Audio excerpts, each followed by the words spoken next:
What up, people? It's been a while, hasn't it? And I do apologise. Okay, life basically just got in the way of everything. A lot of late nights, at work, a lot of stuff going on in the day. I don't really get enough time to do YouTube, really, because of it, so I try and do what I can. I still manage to do YouTube, though. It just is what it is. Forgive me. Look what I've got again. I've got my little red scouting book because, I've been doing a couple of reports. I think the last player I did was Morten Hjulmand, and I may have even been Omar Mamouche.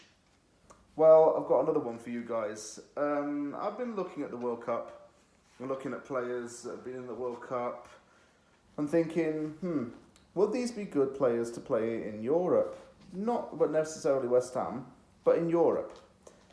And I've come across one player who definitely became quite a trending topic in this World Cup.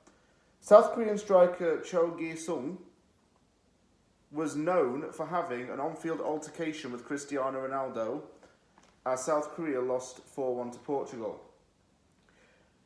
But that's not the only reason why he's known in his home country. In fact, he's known in his homeland because he's been making a big name for himself. He's won a K-League 1 title. He was last season's top scorer in the K-League 1. He scored 13 goals. And he also attended university in order to kickstart his career. Let me tell you some facts about Cho Gue-sung. And just to try and show how good I am at writing a language that doesn't use Roman text, I actually wrote his name out in Korean. Anyone who is Korean, rate my spelling. It actually looks quite a difficult language, to be fair, because it's structured differently grammatically. It's like 3 syllables go on top of 1. And stuff like that. I don't know if I'd be any good learning it. Speaking is probably a bit different. Cho Gue-sung is 24 years old. As I already mentioned, he is South Korean. He is a striker. And he plays for, I hope I don't butcher this, Jeonbuk Hyundai Motors. I actually drive a Hyundai myself. It's my pride and joy.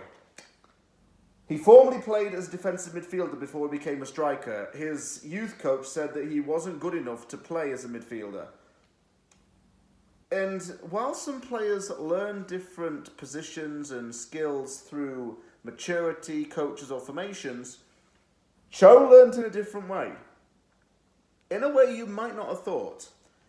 For those who do not know, South Korean law states that all males have to do compulsory 2-year military service before the age of 27.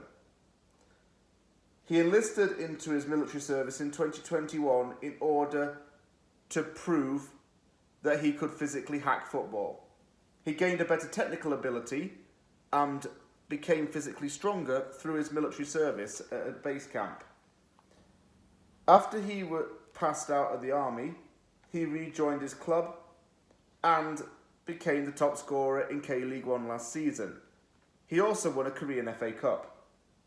They actually call it the Korean FA Cup. I suppose it's the Korean Football Association, so that makes sense. What can I tell you about his style of play? Well, Fox Sport called Cho, and I quote, the breakout star of the 2022 World Cup. Having watched this guy, I can tell you that he is not very pacey.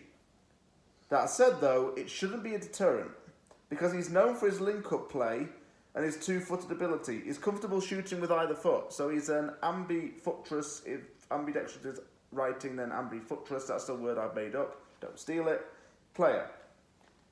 He likes to be a presence central in the box, often shooting from close range in the box.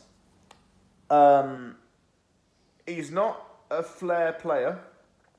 He's not a flair striker. But he'd suit West Ham's system because he's not always that mobile, in a sense, and is someone that just likes the ball to come into him. Something that can be worked on, I think. Be a big jump coming into Europe, but what he has said is that he wants to come to a club that's going to guarantee him playing time. West Ham, in the long run, could guarantee him playing time. But I think he has all the attributes to play for West Ham. I don't want flashy players at West Ham like glamorous techie ballers all the time. But I do want players that just know where to be. If he's playing centrally and he's in front of the goal, then that's a bonus. He and Scamacca would love playing with each other. So yeah, Cho Gue-sung, a player that we hadn't heard of before the World Cup, but now we know. Thank you very much for watching this video. If you like it, give it a thumbs up and don't forget to sub for more content. Take care, everybody. I'll see you all soon.